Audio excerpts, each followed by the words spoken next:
నాలుగో విషయము, మన పిల్లలకి మంచి తల్లిగా ఉండాలి. విద్యావంతురాలైన తల్లి, ధార్మిక జ్ఞానం ఉన్నటువంటి స్త్రీ అయితే మన పిల్లల్ని సక్రమంగా పెంచగలదు. సోదరులారా, నేటి మన సమాజంలో అతిపెద్ద సమస్య ఇదొకటి. అదేమిటి? పుట్టినటువంటి పిల్లల్ని సక్రమంగా పెంచి పోషించి పెద్ద చేయలేకపోతున్నారు. అందుకే తెలుగులో ఒక సామెత ఉంది. అదేమిటి? తల్లి ఒడి మొదటి బడి. మన పిల్లలు మంచిగా తయారవ్వాలి, మంచి అలవాట్లు రావాలి, చెడు అలవాట్ల నుంచి దూరంగా ఉండాలి. అలాగే వీరికి జ్ఞానం రావాలి అంటే ధార్మిక జ్ఞానం ఉన్నటువంటి స్త్రీ మనకు భార్యగా వస్తే అప్పుడు మనకు పుట్టబోయే పిల్లలకు కూడా ఆమె మంచి తల్లిగా నిలబడుతుంది. దీనికి సంబంధించింది కూడా ఒక ఉదాహరణ ఉంది. ఉమ్మే సులైం రజల్లాహు అన్హా ఉన్నారు. ఎవరు ఉమ్మే సులైం? మదీనాలో ఉన్నటువంటి ఒక స్త్రీ. దైవప్రవక్త ముహమ్మద్ సల్లల్లాహు అలైహి వసల్లం వారిని ప్రవక్తగా స్వీకరించి విశ్వాసురాలైనటువంటి ఒక ముస్లిం స్త్రీ ఉంది. ఆమె తన ఇంట్లో కూర్చొని తన కుమారుడు అనస్ బిన్ మాలిక్ రజల్లాహు అన్హు వారికి కలిమా నేర్పిస్తుంది. అష్హదు అల్లా ఇలాహ ఇల్లల్లాహ్ వ అష్హదు అన్న ముహమ్మదన్ అబ్దుహు వ రసూలుహు అని కలిమా నేర్పిస్తుంది. వెంటనే ఆ సమయంలో లోపలికి వచ్చారు. ఎవరు వచ్చారు? అనస్ బిన్ మాలిక్ యొక్క తండ్రి మాలిక్ బిన్ నజర్ వచ్చారు. ఆయన ఇంకా ఇస్లాం స్వీకరించలేదు. వచ్చి రాగానే ఆయన అడుగుతున్నారు, ఏమని? అస్సబౌతి యా ఉమ్మే సులైం. ఏంటి ఉమ్మే సులైం, నీవు ధర్మభ్రష్టురాలి అయిపోయావా? ధర్మానికి వ్యతిరేకంగా తయారయ్యావా అని. లా తుఫ్సిదు అలయ్య ఇబ్ని, నా కుమారుణ్ణి పాడు చేయమాకు, నా కుమారుడికి చెడ్డ విషయాలు నేర్పించమాకు అని తెలియజేస్తున్నారు. వెంటనే ఉమ్మే సులైం తెలియజేస్తున్నారు, ఏమని? ఇన్ని లా ఉఫ్సిదు అలైక ఇబ్ను, నేను మీ కుమారుణ్ణి పాడు చేయటం లేదు, సరిదిద్దుతున్నాను అని తన భర్తకి మాలిక్ బిన్ నజర్ కూడా విషయం చెప్పడం జరిగింది. కలిమా చదవమని. మాలిక్ బిన్ నజర్ ఎవరు? ఒక క్రైస్తవుడు, ఈసాయి, నసారాకి చెందినటువంటి వ్యక్తి. ఆయన ఇస్లాం స్వీకరించలేదు. తన బట్టలు తీసుకొని ఇంట్లో నుంచి బయటకు వెళ్ళిపోయారు.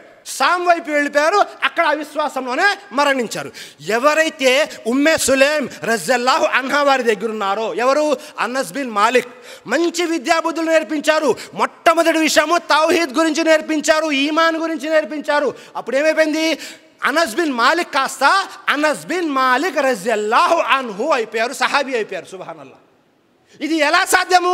ఒక విశ్వాసురాలైనటువంటి జ్ఞానం ఉన్నటువంటి తల్లి ఎప్పుడైతే మన పిల్లలకు తల్లిగా ఉంటుందో అప్పుడు మన పిల్లల ఇహలోకము పరలోకము రెండు కూడా సరిదిద్దబడతాయి. సోదరులారా, సుబ్హానల్లాహ్, ఎంత మంచి విషయం చూడండి.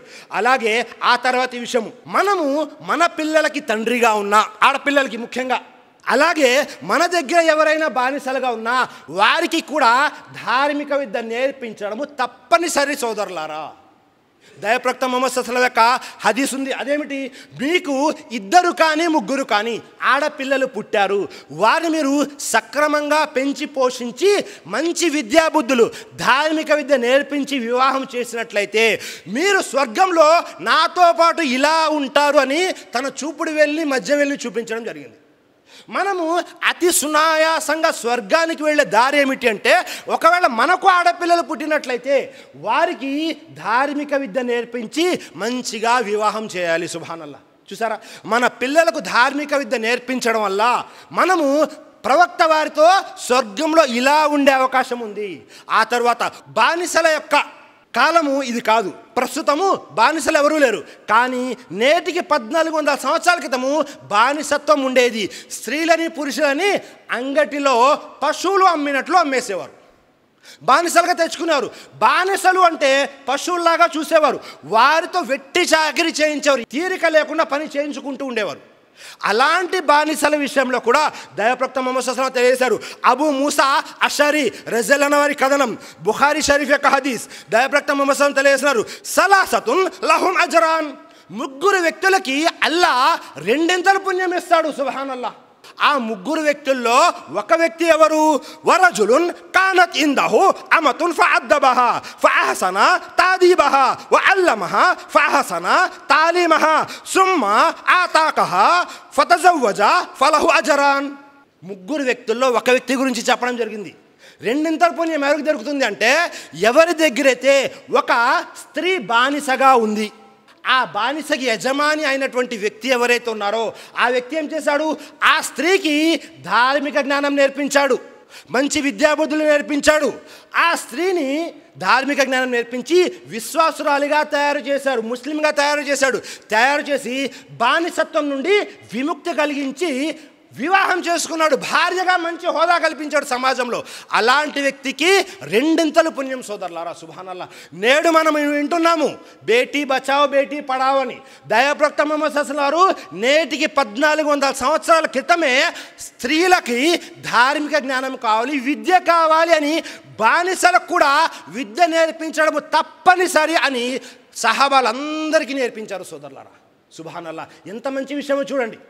అలాగే మనం పరిశీలన చేసినట్లయితే సమాజంలో ఎప్పుడైతే మన దగ్గర జ్ఞానం ఉంటుందో మనము మన పిల్లల్ని కూడా సరైన దిశలో మనము తీసుకువెళ్ళచ్చు, వారికి మార్గం చూపవచ్చు. ఎందుకని సమాజంలో ఎక్కువ సమస్యలు ఎక్కడ జరుగుతూ ఉంటాయి అంటే పిల్లలకి, మరీ ముఖ్యంగా ఆడపిల్లలకి విపరీతమైన గారాబం చేస్తూ ఉంటారు.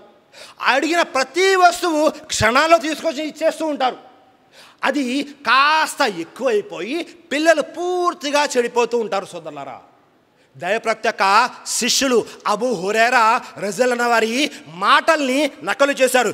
ఇమాం జహబీ వారు నకలు చేశారు. ఆయన తన కూతురుతో అంటున్నారు, ఏమని అంటున్నారు? లా తల్బసి జహబ్ ఫఇన్నీ అక్షా అలైకిల్ లహబ్. కూతుర్ని పిలిచి చెప్తున్నారు, అమ్మా నువ్వు ఎప్పుడు కూడా బంగారు నగలు ధరించవద్దు. ఎందుకు ధరించవద్దు అంటే, ఎందుకంటే రేపు ప్రళయ దినం నాడు అవి మండుతున్న అగ్ని రూపంలో నీ దగ్గరకు వస్తుందేమో అని నాకు భయంగా ఉంది అన్నారు. ఒక్క క్షణం ఆలోచించండి సోదరులారా. బంగారు నగలు స్త్రీలు ధరించడం హలాలా హరామా? హలాల్ విషయమే. స్త్రీలందరూ కూడా బంగారం ధరించవచ్చు. కానీ అబూ హురైరా రజియల్లాహు అన్హు వారు తన కుమార్తెకు తెలియజేస్తున్నారు, బంగారు నగలు ధరించవద్దమ్మా, రేపు ప్రళయ దినం రోజు అది మండే అగ్ని రూపంలో నీ దగ్గరికి వస్తుందేమో అంటున్నారు. ఎందుకని అంటున్నారు? ఎప్పటి వరకైతే స్త్రీలు బంగారము తన ఇంట్లో ఉన్నటువంటి తల్లిదండ్రులకు చూపించడానికి, తన భర్తకు అందంగా కనబడడానికి, కేవలము తన కుటుంబ సభ్యుల దగ్గర అందంగా ఉండడానికి ఎప్పటిదాకైతే ధరిస్తుందో అది సమంజసమే. అలా కాకుండా నేడు మన సమాజంలో చూస్తున్నట్లు ఎప్పుడైతే వివాహాలు జరుగుతుంటాయో మనము స్త్రీలకు వేరుగా పురుషులకు వేరుగా పరదా ఏర్పాటు చేస్తాం. ఒక్కసారి స్త్రీలలో పరిశీలించామనుకోండి, వెళ్ళగానే మొట్టమొదటిగా చేసే పని ఏమిటి? పైన ఉన్నటువంటి బురకా పరదా ఏదైతే ఉందో అది తీసి పక్కన పారేస్తారు. చెవులకున్న నగలు, మెడలో ఉన్న నగలు, చేతికున్న గాజులు అన్నీ కూడా అక్కడ ఉన్నటువంటి వేరే స్త్రీలందరూ చూడాలి. సమాజంలో జరుగుతుందా లేదా? అందరూ చూడాలి. ఈ నగలను చూసి నాకు ప్రత్యేకమైన గుర్తింపు కలగాలి, నా స్థాయి పెంచుకోవాలి అని గర్వాన్ని ప్రదర్శించేవారు, వేరే వారిని తక్కువ చేసి మాట్లాడేవారు కూడా సమాజంలో లేకపోలేదు. ఒకవేళ స్త్రీలు నగలు వేరే వారిని కించపరచడానికి, వీళ్ళ స్థాయిని పెంచుకోవడానికి, గర్వాన్ని ప్రదర్శించడానికి కనుక ధరిస్తే రేపు ప్రళయ దినం రోజు అది మండే అగ్ని రూపంలో మీ వద్దకు వస్తుంది. సోదరులారా, సోదరిమణులారా, ఈ విషయాన్ని చాలా జాగ్రత్తగా గమనించండి.